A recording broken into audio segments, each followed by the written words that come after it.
Welcome, everybody, to the Revenge Body After Show, Season 3, Episode 6, The Emotional Eater and the Dancer. We're going to be talking about parental influence, trust, and dreams. Oh, my. And we have a special guest, so stay tuned. You're tuned in to AfterBuzz TV, the ESPN of TV talk. Now, let the buzz begin. Hey. I never get tired of this song. Me either. Yes.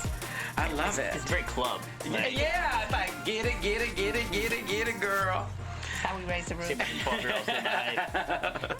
Welcome, everybody, to the Revenge Body After Show. I am your host and a fellow cast member of the Revenge Body team, D-Ren Anderson, and I also have with me the lady who's on her own Revenge Body journey, Raven French. Hello, guys. And we also have a cast member from Season 2, I'm sorry, Yeah, Mike, and he's a fellow vet. Up top. Yes. Love that. Thank you for your service. Thank You you. see the producer? Yes, go ahead. I love it. Stars and confetti. Yes. So, for those of you who are wondering, Tiffany cannot be here today, unfortunately, but she'll be back with us next week. And this is my first time moderating. And so we're going to see how this goes. I'm loving the energy so far. Stay tuned. I don't know what I'm missing, but this is fantastic. I cannot wait. We're taking this thing off the tracks. So I'm really excited. Okay, so before we start anything, let's talk overall thoughts. What are you guys' overall thoughts on the episode? Holy cow. Like, wow. Yeah. I felt there was so much to process in that episode with Haley's journey with her father and that confrontation and then the reveal and Annie going on her own journey. Like, Yeah. I understood her story so well because I understand what it is to be something and to identify herself as something. Like, she identified herself as being a dancer. Okay. And that's how she knew who she was. That was her identity. And then she lost that. And to feel disconnected from who you really are and then having to go on this, like, soldier's, like, the hero's journey, like, travel That's really what it was.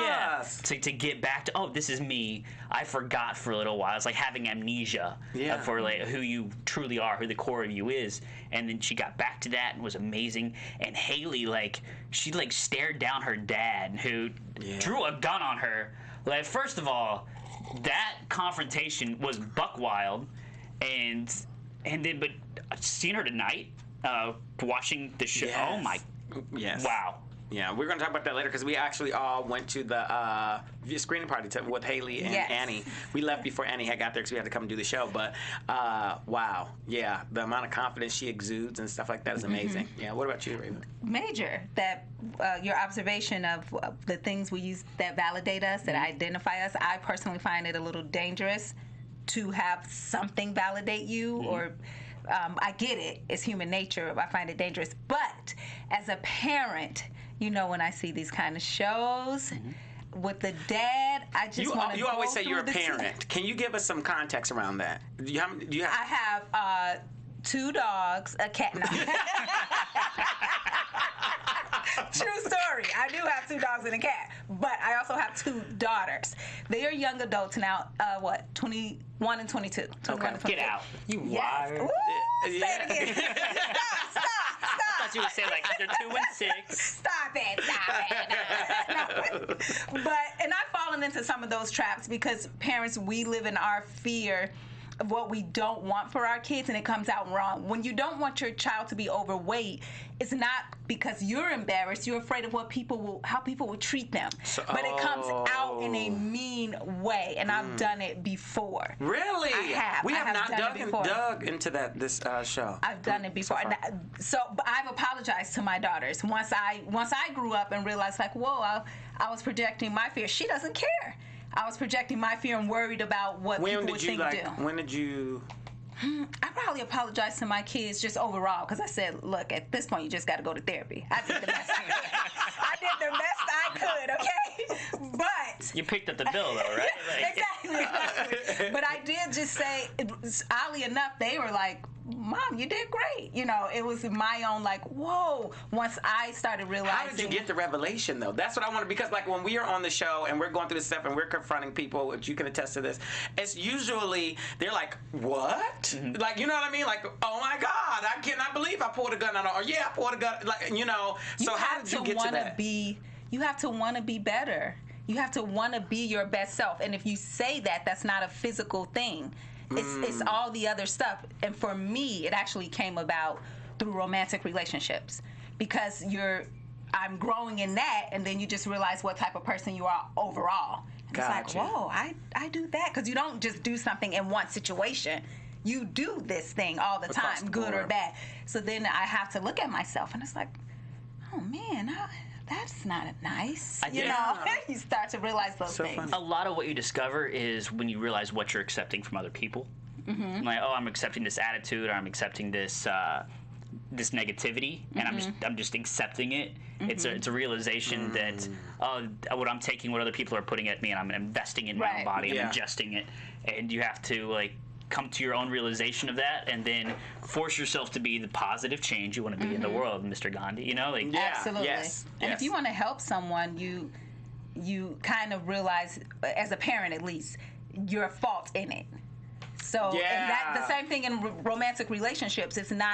It can't be the other person. You have to recognize your fault in the situation. So in my parental relationship, whatever I deem as like unhealthy or negative in my children, I have to now recognize my fault in it. So and it brings it to me. That's really great, because that's going to segue us into our first topic, which is about parental influence, which that was kind of heavy here in this episode for two very different reasons on very opposite ends of the spectrum. On one end of the spectrum, you had Haley, who her parental influence was in a negative way, and then you have Annie on the other end of the spectrum, where her parental influence with her father was in a positive way, but so much so that she felt like she would let him down, that she did not, so she kind of lost who she was in the process. So that's what we're going to talk about right now as parental influence, and I'm happy that you brought that up about talking about that. What do you guys think about the discussion Haley had with her dad overall? What do you think about that discussion? My chair's too low. My chair too low.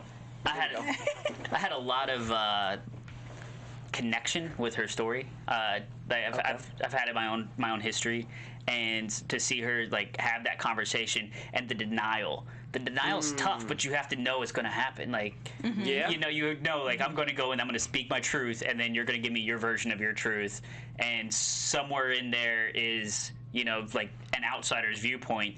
But you go in there to kind of get that off your chest so you can move forward. Because that's what the reveal is all about, is to have this moment of like, this sucked.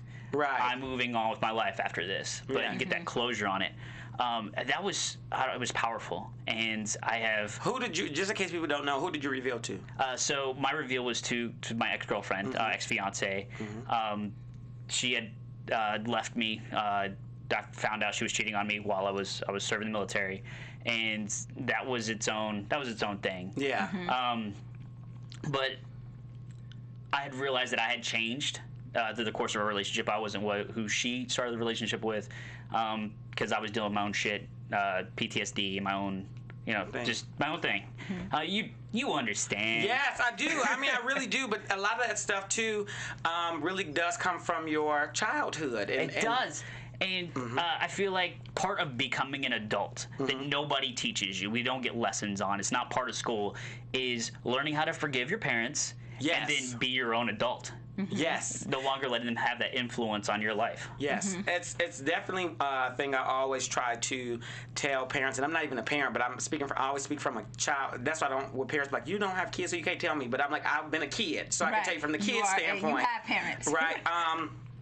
That the number one thing is for the parent to meet the child where they are at, not the opposite way around. That's not how it's designed. That's not how it works, because the kid does not have the infrastructure, does not have the tools or the know-how. They have not been on this earth long enough to know how to meet you where you are at. Right. So that's one of the biggest components I think that makes a parent a great parent. You don't have to have all the money in the world. You don't have to have the best job. You don't have to have the best education. But if you can meet your kid where they are at and foster their skill sets and foster what they do, even if it's outside of you, you're a great parent. You're a great parent, and I really believe that. So I want to ask you, because you have two full-fledged grown daughters, right? What was the hardest part about? Did you feel like you met them where they were at? Let me start there. Yes, it's not always easy, and it's not always the first choice. Sometimes it's like, my bad. And then I have to go back, you know. And sometimes it's just easy. Yeah. If they don't do what you think they should do, it's not always easy. But, you know, they're people. But that's what I tell them about me. We're people. Even Haley's dad, as unnatural as that is for me to see, that type of abuse, if I pull him aside, he has a story. Something right, because we didn't hear his full story. Right. Yeah. For you to be able to behave that way and do that to a person, let alone your child, a little person. She, you know, calling her piggy and things, she was 5. That's a little person. So there's something there for him too. If I just was his therapist and sat down, I'm sure it'd be like, come on, Dr. Phillip. Come on, Dr.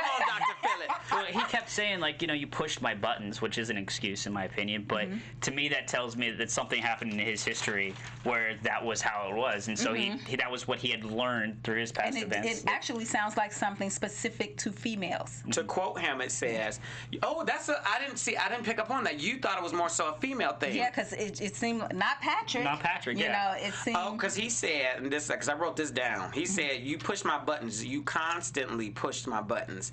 And I thought when he had said that, and I always try to look from the male's perspective, because sometimes men, we get a bad rep nowadays. But I just always earned thought, it though. Yeah, I mean, and past generations, dads have not been doing a good job. But that's the kid. How can they constantly push your button? Like I just that logic didn't. Alcohol was a problem too. So then we know there's something there. But I do want to say this. I'm all about a person's bad does not outweigh their right, and their right does not outweigh their bad. When 18, from the storyline, when her mother got terminal cancer, her dad moved back in to step in and help. When they were talking, her dad didn't walk out. So, I mean, he does have some traits there. That's why I guess I was trying to understand the balance with him and kind of where he lied, because he didn't walk away. My daddy walked away. He was like, I ain't dealing with this bullshit. I'm gone. Like, you know what I'm saying? He did not walk away.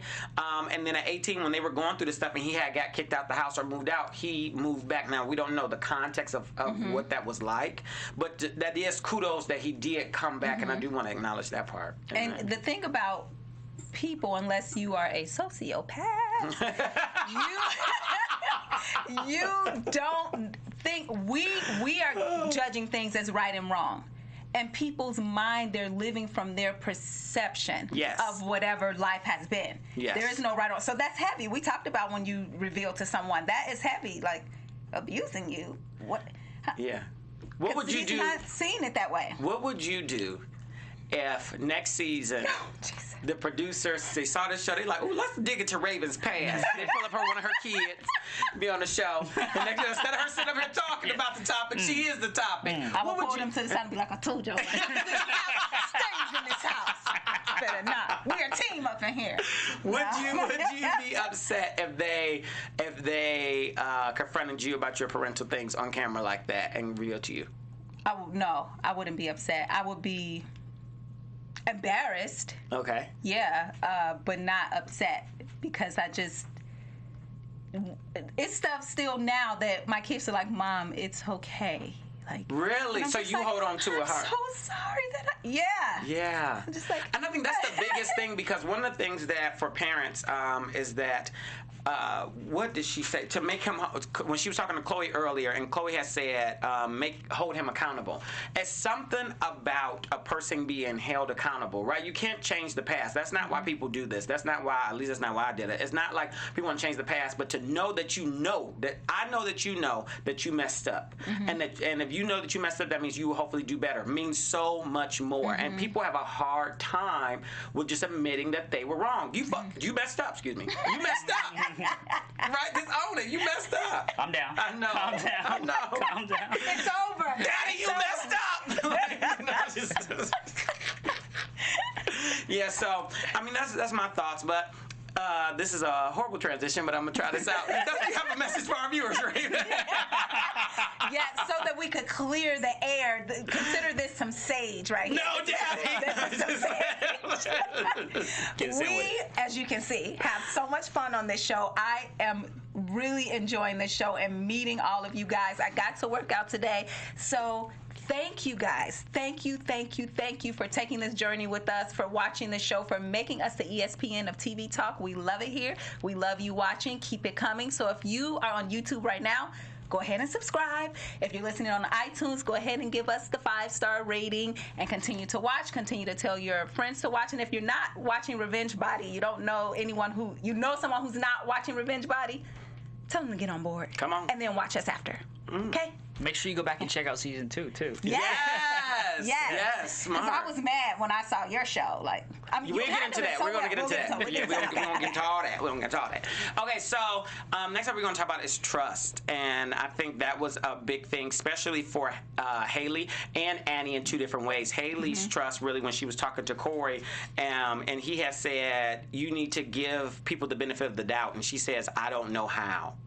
And then when he was saying to ask for her trust, and he said, the first people to hurt me was my own family. That's what he had said. So trust is a really, really huge thing. And then for Annie as well, she just didn't trust herself, as we were talking earlier, to even live up to this expectation that she felt like her father had. How important or how hard has trust been for you guys? Oh, I'm pretty in your personal trusting. Development. I'm the opposite, where I should learn to not trust. Really? Or my friends are good at it. And I'm like, wow, all he said was hello. How did you know he was married with 3 kids and a dog and a cat? Like, I didn't pick up on that at all. Like, they're so good at it. Me, I'm like, hi, well, he's talking to me, or she said she was nice or presented herself a certain way. I am horrible. Really? Getting better, but I shouldn't even say better, because now it's just, I'm more isolated than what's natural for me. I'd just rather keep my people that I know, and they probably won't do anything, and whatever they do, we know each other personally enough to say, hey. Right. And you probably already saw it coming. You know somebody well enough like that. Like, well, that's in your kind of your wheelhouse. You already shady. I already knew that you was going to throw some. Yeah. What about you? I found that trust has. I used to trust blindly. And then I just have a lot of trouble initially trusting someone. Trust is something you have to earn with me. Yes, and it has me too. It's consistency and it's time. It's like going to the gym. Yeah, okay. It's every day you wake up and you're continue to be an honest and authentic human being. And over time, if you say you're going to do something, you keep your word. Then I start to learn to trust you more and more, and then we develop that relationship. Yeah. But if I don't know you from Adam, and you tell me something, I'm not going to believe it. It doesn't matter what it is. How was it for you trust in your workout? Because you had a special trainer. You had a special trainer. Trust for me during my thing was a big part, right? Me and Simone, we had a very bumpy part for the first half, because I just didn't trust her. I didn't trust anybody. I didn't know nobody. And so trust to me is a huge factor, and I don't give it away freely. I'm a Cancer, so I'm very. I know. I'm jealous. I have not gotten to work out with Simone yet. And really? I was a dance minor in college. Simone? What? Yeah. We got a dance sack. That's that keep that low key for the most part. Were you in your Peter Pan tights? Just. I did contemporary and modern and interpretive. So I did a lot of Yes. So on the next episode, we're gonna have a dance segment. But I've always wanted to work. I've watched Simone's episodes and been she could teach me. I could learn how you run my head awesome. a little bit. She's really awesome. Yeah, it's one of those type of things that working with Simone is she will get to the point. She's a very great teacher, and she don't take no stuff. That smile. You're here to work. Yeah. Oh, yeah, don't be fooled by the little petites. She's. Totally. 100%. Who was your trainer? My trainer was Aaron Williamson, and the trust that he was a veteran. He was a Marine. So that automatically, Yeah. Okay, it's I something remember. about meeting someone else who's in the service, where the trust automatically is not necessarily 100%, but most people, you give them 20 when you first meet them. You get somebody in the military, maybe 60. You know what I'm saying? There's a benefit of the doubt they automatically get, because you've been we have a shared experience, a shared history. We understand. We speak the same language. Yeah. I walked into the gym values. and the devil dog is there, looking swole as hell. Working out, Pete Koch was there. The Heartbreak Ridge and recognizable faces. Yeah. All these bodybuilders, they know what they're doing. Yeah. Okay, it's time for me to work. And that made it real easy. And then after talking and connecting with Aaron, swapping some stories, being to some similar places. It was real quick to develop that relationship. Today's his birthday. Man just turned 40, looks incredible. Happy birthday! Wow. I hope I look half that good when I'm Today's 40. Latrell's birthday too. The trainer Latrell. Yes. Oh, happy yes. birthday, Latrell. Birthday, Lana. Yeah. We need to go karaoke again. Like, Again, she karaoke's. oh yeah, last season we He went said karaoke again. after the finale. Like a bunch of us went out and did karaoke. I love together. karaoke. We're gonna set that up. Hey! Okay, Play so us a song. we're gonna do that. Trust, especially speaking of personal development, I relate to Annie so much that sometimes we don't do certain things because of this big expectation of it. You know, one of the type of things that I used to do a lot of like speaking and talking to people and personal development and stuff like that. And then all of a sudden people would just be like waiting to see, and then it's like you have no room to grow. You know, so then I stopped telling people like I do that, or stop talking to people about it, or stop, you know. And now going through this stuff, and especially when I saw Annie, it was just like you just got to be free. You have to really have to free yourself, You free do. your mind. And Very the true. rest will follow. Hey, be colorblind. There's our Be karaoke. so shallow. Okay. Yes. I think it was when Haley told Corey about just not trusting people. It just makes me think of how I took a yoga class. Oh, nice. I need to go back. But I said, Annie has inspired me to go back and get back. She was limber. around there just gigging, girl. But it was one moment where I kind of and fell off the pose, and the instructor said, "Don't make a story out of it." And from then on, I recognized that because What do you mean by don't make a story out of it? so they're sticking to their story. She's sticking to her. My father was this. My father was that. My father was that. That's all true. But the brain doesn't control us. We control it and what we tell it. So she keeps telling that story. Her saying, don't make a story out of it, in my instance was, now I'm going to keep thinking I fail, and that's going to be my story. Every time I do this pose, I fail. I can make the story. Look how hard I'm trying. Look at me going to yoga at this age, and I haven't ever been. And you make your story. And so they're sticking to their stories, and it's tough. I'm not saying that it's not tough, but we create that. Narrative. We create the story. The same way I told my children, you could say, Mom, we were here, we were there, we were this, we were that, or you can say, look how hard my mom tried. Look at, no matter what happened, she got back up. We make the story. Yeah. And the brain believes the story. It's not the other way around. We're letting it be the other way around in life. And so now we're controlled by these things. Yes. I find like that's where the weakness comes from. Like whenever I slip from my diet, or I fail to go to the gym, or work as hard in the gym as I want to, I get in the gym and it's like, oh, I'm tired. It's been a long day. I didn't get to go in early in the morning like I usually do. I've already did this today, so I don't have to work as hard. It's that little excuses you make up, like give it a backstory of why this isn't going to work out. validate it. Yeah, to validate it, and then that becomes that crutch that you lean on as you limp your way out of whatever situation you were in, rather than like giving it your all instead of going in there with that mindset that, oh, okay, I'm going to just do this and beat my head against it until I do it well. It's a trained behavior. Yes. It's a trained behavior. Yes, I think we definitely have more control than what we think, and we can either allow ourselves to trust or not to trust. One of the things that I did notice about Haley, and I thought it was so awesome, when the beginning part wasn't, because when her dad left, her dad had hugged her and said, I love you, but she didn't say it back. She said, okay, I'll see you later, right? And I was like, okay, so she's not in the place. She's still warming up, which nobody changes overnight. Right. And she had said that right then and there. I mean, it's not going to happen overnight. But then when Corey had at the end said, I love you, she said, I love you back. And I thought that showed her growth, that showed how much she really pushed through, and that she lost 64 freaking pounds. Oh, can we drop a bomb or something back in the studio for her? Like 64. Yeah. There we go. I think over 12 weeks. Yes. That is what I can't even do that math. It's like 5+ pounds a week. That is crazy. Is that 5+ pounds a week? Like 5 times 12 is 60. So yeah, it's 5+ pounds a week. Oh my God. Oh, you were right. It's 5.3. He didn't believe it. Oh my God. Chauncey, trust. Engineers, baby. That is 60. She lost 42 inches. Yeah. Wow. That's like a little kid. Yes. Did you see 36 inches off of Amy? Annie. 36 inches. And whoa. like she's a tall, athletic build. Like that's hard.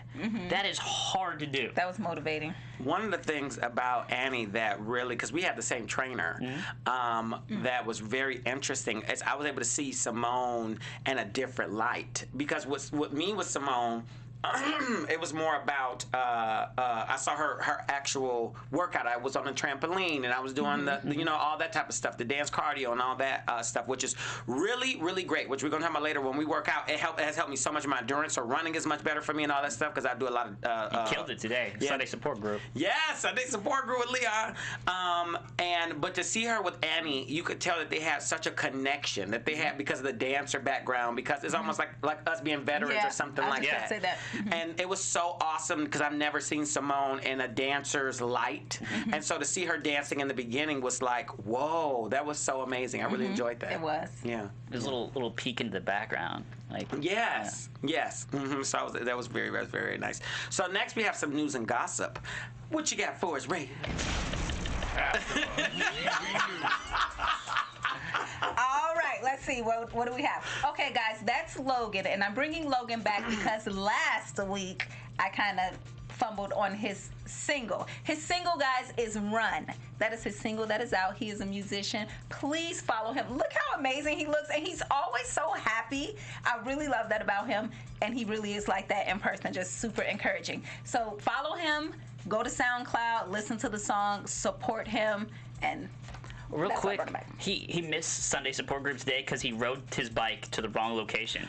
Javi told me that. Yeah, so I'm gonna pick him up next week. I'm gonna make sure he's there. Yes, because he's been missing them. Yeah. So for those, because I know we've been like dancing around this. So for Sunday, Revenge Body cast members, Leon from Gloveworks is fantastic. Yes. And he has allowed us, we come and work out with them, the Revenge Body cast. That's the next picture, if you can bring that next picture up. Oh, yes. there we go. There we go. Okay, yes. So we all worked out today on Sunday for Fun Day, Sunday support group. And Raven came today. I have a new appreciation for what it is that these guys have accomplished. It's pretty amazing. 'Cause Yeah. that kicked my butt. Oh, it's smoked like every Sunday works me hard. Like I love the gym. I love lifting weights. It's what like Aaron taught me to do. And then my cardio is in there, but it's different type of cardio when you get those gloves on and you're just throwing with your hips. Like, Yes. Yes. Yes. So if you guys he's in Santa Monica, 1415. Something like that. Yeah. 1415 in Culver City, Wilshire, right? Wilshire Boulevard. Yeah, That is the yes, address. Wilshire and so Santa- yes, yeah. guys, check him out. And that was us that's me with Haley. Yes. That was her bodysuit. premiere. Look at her. Can we Fit and honor fly, that honey. outfit? Look, oh my goodness, all kinds of amazing. So she's a rapper, if you guys didn't know, a plus size model. Paradox is her rapper name. I gotta check her out. Paradox, yes, so check her out too. So much talent on this show. And since we have Mike sitting right here, we might as well get the news directly from him on what you're doing right now. So I'm a camera operator here in Hollywood. Yeah. I just shot the Quiet Riot new music video, be coming soon. You remember Quiet Riot? You know, Yeah. come on, all girls and boys, let's bring the noise. Then you'll actually be able to see me on some Disney show and a totally HBO see show here soon. I can totally see you on the Disney show. Yes. Are you like an older brother? No, I'm just an best friend? office worker. I'm just Oh, gotcha. I can see you as an older brother. You remember Hannah Montana's older Yes, brother? yes, Something yes, like yes, that? yes, I can yes. totally see that as the Hannah Montana's older brother. No. And then if you've ever heard, have you ever heard of the 48-hour film project? Absolutely. I've done it. I've done it. Next Thursday, be screening at LA Live.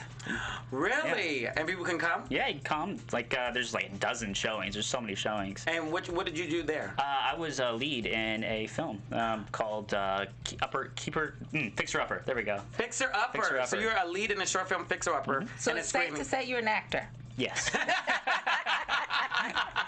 at the talent. I love it. And when did and it airs? The screenings start Thursday. The 14th, Thursday the 14th. The first one's at 7. There's tons of them. They go through all weekend. When is yours in particular? I'm sorry? When is your screening? The first screening is 7 p.m. Got you. 7 Thursday. p.m. And where's it at? The LA Live Regal. LA Live Regal. Okay, will you be there? I'll be there. So people can come and they can watch you and they can take pictures with you. Take some Instagram photos. Love it. Yes. And he's keeping up with this revenge body, guys. Oh yeah. Yeah. Come check it out. I just wanted to say, Revenge Body. Like I see you guys out there. Like, and I see you posting on social media and like posting on the Revenge Body page. I get messages from you.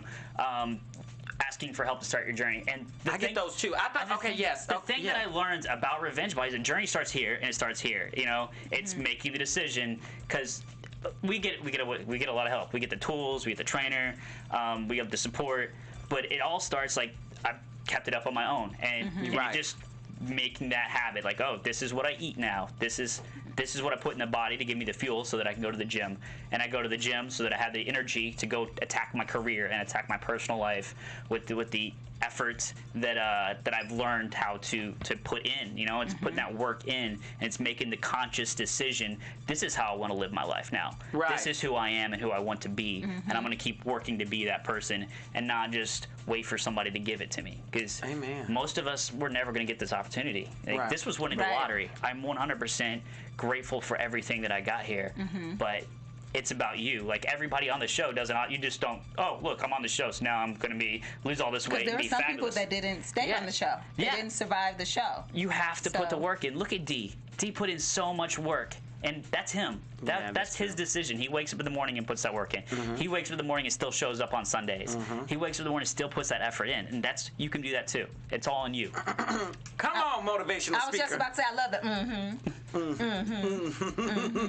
Take me to church. We'll get past the plate around. So that's actually a really great segue. Now, this is a good segue. This is a good one. Because our next topic is dreams. Ooh, yes. Is that a good segue? It is. Okay, it all right, okay, I good. love it. Yes. So the next thing we're going to talk about is dreams. And Annie really inspired this one because her dream of a dancer, the one thing that really stood out to me was the moment when she was doing social media for a dance company, and she was just going through the movement so just hesitantly because she wanted to, like, her body wanted to get back into it, but she just didn't want to chase her dream, and it starts with the mental, and that's what I always say too, right? It's a mental journey. It really is a mental journey, and that's the thing. What have you guys dreamt of doing that you guys have not yet achieved yet, or in the process of? He getting serious, Mike. Yeah. He getting serious. We'll let you go first. Yeah, please. Like, lead the way. Lead the way. And I'm gonna put this out there for America, Lord Jesus. I am a show bunny. I'm all about the glitz and the glam, if y'all can't tell. I'm just so scared of attention. And so for my birthday next year, my dream has always wanted to perform on stage, and so I want to do a cabaret where I'm gonna sing a couple tunes, talk to it. Yes. And just talk to a couple, have a full band behind me, and or DJ. I haven't decided it, but and so I'm just starting that journey. I'm documenting my process of doing comedy. I'm doing vlogs and stuff like that people will see a little later. And the first one is me doing a little stand-up comedy set to get me comfortable, and add some comedy to the routine, to my cabaret. So it's a year process, but that's my good dream. That's incredible. That's a good dream. Incredible. Yeah. Here. Yeah. And then I can get fit so I can be there. Yes. Okay, so for me, I came to LA, as so many have, for acting. My children were younger, of course, when we came, and I remember one time saying, "You can't call me unless it's an emergency, okay?" Because they were with the sitter. And so I'm like, phone is buzzing, and so as soon as it's like, cut, I'm like, "Hey, what's up?" Because I'm emergency. You're on set. Yes. Mom, Brianna took my pencil. And I was like, what? But then in that moment, I don't know if it was that moment, but after I realized that's my dream, and I had children, and that's urgent. Her pencil's urgent to her. She can't decipher the house is on fire versus something else. Everything is on fire. So at that moment, I decided to parent. And not do that was hustle. The moment. That was the moment. Wow. So that's what I did up until now. They're on a different journey of, finding themselves as young adults, and I'm helping them through that. But now I'm getting back into acting. So that's what the Revenge Body for me is about, getting back fit so I can get back into acting. I don't want to be self-conscious on camera. of angles and things like that because of. Have you began your acting career, or are you waiting for your body to get back into? No, I'm in class. Gotcha. I'm in class, doing the fitness, and then after that, I'll do the photos and get back into it. But I could relate to the fear. It's because I'm trained in theater, but that was so long ago. So much has changed. Yeah. So I am literally scared. I'm literally scared. I can see that because a lot of people don't know that because when I do, because I came from radio and I did speaking and hosting and I've hosted in front of a lot of people. People just think like, oh, why is that? And it's like I am be terrified. I literally be like, oh my God, and shake like, no, I'm not funny. Like, wait, no, I can't do this. Like, oh my God, my armpits are sweating. That means I'm not supposed to do this. Do I stink? Yeah, I stink. Okay, I can't do this no. You know, it's a thing. It's a thing. What about you? I'm gonna brag on myself first. Come on. Okay. So I've lived my life by this creed of if I want to do something, I just do it. Like I wanted to do stand-up comedy, and so I did stand-up comedy. Did for years. you? Yeah. That is something I'm secretly. Not good. I just put. I am not good, but I did it for years. I tried really hard for years. The honesty. And I wanted to rap. I wanted to do music. So I was in a hip hop improv group on Hollywood Boulevard for 2 years on Friday nights doing hip hop improv. So I was doing comedy and I was freestyle rapping, and that was like a great outlet and exploration that for me. Are you good at that? I'm pretty good at it. Are you like Slim Shady good? Nobody's Slim Shady good. No, That's a rap guy. I mean, okay, all right. But I was pretty good. I had a great time doing it. I was still doing improv. I'm at Groundlings now. But I've always had this thing. Like this year, a few months ago, I got scuba diving certified. Like if I want to do something, I'm gonna go do it. I'm just gonna make it a sneak go do it. My next thing, this is a dream that's been haunting me since Revenge Body, and that's I want to do a photo shoot at Muscle Beach in Venice. Like I want to be shirt off. I want to have abs. And I want to look ripped and like I should belong there. And it's like a very very superficial. Vain dream, but I'm gonna do it, and that's. Why do you want to do it though? Baywatch as a kid. That's the answer for everything for me going forward now. Like Why? When I was a kid, I grew up watching all these guys running slow motion down the beach and stuff, and that's a very historic and iconic spot, like Muscle Beach. And I want to achieve that. I trimmed down. I got really thin, thanks to the show. And then for the past year and a half since the show, I've worked on like building muscle and defining, muscle. I'm very chiseled, my upper body now, and now it's just about.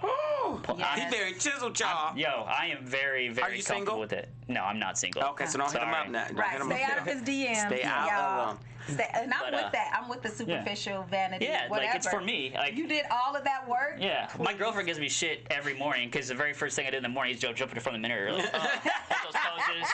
Oh yeah, abs are coming in. We're looking good. Oh yeah, I got that nice back going on. Okay. But I have a goal, and I'm just gonna. It's a long-term goal, and I think that's like with career, with like acting or with camera work. Like, my IMDb I look like a legitimate professional now. Because I have a history, I have a resume, and it's about the gym. It's like everything for me has started with the gym. The gym is all about consistency. The gym is not going to let you cheat. The gym is not going to let you speed through it. It's not going to lie to you. It's not going to bullshit you. You're going to wake up in the morning and you're going to do the work to get to where you want to be, and you're going to have to do that over and over again. Because consistency over time equals results. And it's the same thing in the gym, as in your life, as in your career, as in your love life. How you treat people over time is going to be that's going to have the result of how they treat you back. Amen. And so it's just wake up. And he's a motivational speaker, guys. I was a drill sergeant in the Army, if you remember from the show. So, speaking of that, because so before we wrap up, I want to dive a little bit more into, because I'm very curious, and you ain't got to answer. We live, so you can say shut up. You had a relationship, and your girlfriend. What's a good word? Strayed. Yeah, she. Is that okay? So yeah. Okay, so how? But now you have a girlfriend now. How going back to trust, right? How did you not allow that infidelity in that relationship? 100% did. It 100% impacted. Okay. 100%. And that was something we had to work through together. Was like she had I'm not her. I'm not your past. Got you. I'm my own person. And like we had to have that conversation repeatedly. Really? Yeah. Like, how did it manifest for you? Well, like the non-trust. Insecurity. Straight up insecurity. And she called me out on it. She like, don't be insecure right now, because she's not like she's not. she's not in social media like as much as I am. She's not in that whole. She works for NASA, so like she's a totally different type of person than I am. Well, now, like I'll be like, taking photos for Instagram and like throw stuff up, and she'll be like, take that down. Like that doesn't look good for me. Like I wasn't into that. I'd be like, I like the whole couple-y stuff. Like I'm into that, and she's at 100% not. And at first, like, it was really insecure. Like, there's no couple photos. How that could trigger. So you're like, you trying to hide me? Yeah, exactly. Yes. I'm the same way. Yeah. So here's my question then. She ain't here to speak for herself because I'm kind of on your side because I'm an externally motivated person. Mm-hmm. People can call that whatever it is. Mm-hmm. I'm very aware about that process, and so I need that like PDA or that like you know what I mean, that people see that what's happening to hold me accountable and to keep me moving and that this shit is real. Yeah. Right? So how did you... Because you're obviously that way in that aspect. We keep a very open dialogue. Got you. And learning that it's okay to have an open dialogue and that we can just talk about these things. And then like when I'm feeling insecure, it's like I have to come to like, how do you know, here's my question, how do you know when you're being insecure versus you're just coming from your perspective, right? Because there's still a level of that, right? Just because of your upbringing and the lack of what you didn't have or the lack of what I didn't have, I need this. This is not an insecurity, I need this. That's where best friends come in. Gotcha. That's where you go to your support group, like, your family, your friends, like, look, before I freak out, am I being, how do you, like, this is my perspective. Is because we only see through our own eyes, like, right? And you have to sometimes go into a third party, go to someone that you trust to take a look at through your eyes and give you their perspective on it. Like, okay, that's kind of shady, maybe something, or you're being dumb, stop. That's good. Yeah. Oh, well, thank you so much. That's the end of the show. Oh, my God, the show went by so fast. Ben's body then did it again. Oh, my gosh. Okay, so really quickly, predictions. We're just going to go through predictions really fast. Raven. Your AfterBuzz TV prediction. I can never predict this show. Okay, what do you predict about any of the contestants right now? We can do that. I hate they're not contestants. I mean, cast members, they're not contestants. I think all of the participants, from what I've seen and got to personally witness, are so bomb, and that everyone has taken this. I haven't seen anyone fall off the wagon or whatever you want to call it. Everyone is just doing so much better overall in life, and it speaks to what you mentioned just about fitness and it not allowing you to cheat. You can't be this way in this area and be other ways in another area. It translates overall. So fitness goes across the board. Yes, it has been so inspirational, and I just think everyone is going to continue to. I look forward to seeing someone like, oh, look at her rapping, or oh, look at him in his book, and oh, look at him on Disney. Like, I just look forward to seeing everybody, and I think that's what's going to happen for everyone. Yes. What about you? I love everybody that stays part of the family. Like, we go through the journey and that we can continue to talk and communicate about it because it's a different experience. Not a lot of people have this shared experience that we have. Yeah. And so I like to see the people like me and Rocco still have a beautiful friendship.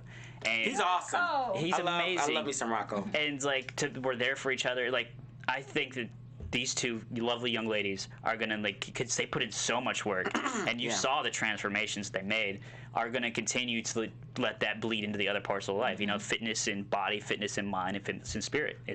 It becomes a whole part of you, and when you capture that is when you actually see the results, when things actually change. And I think they're doing phenomenal. So the sky's the limit.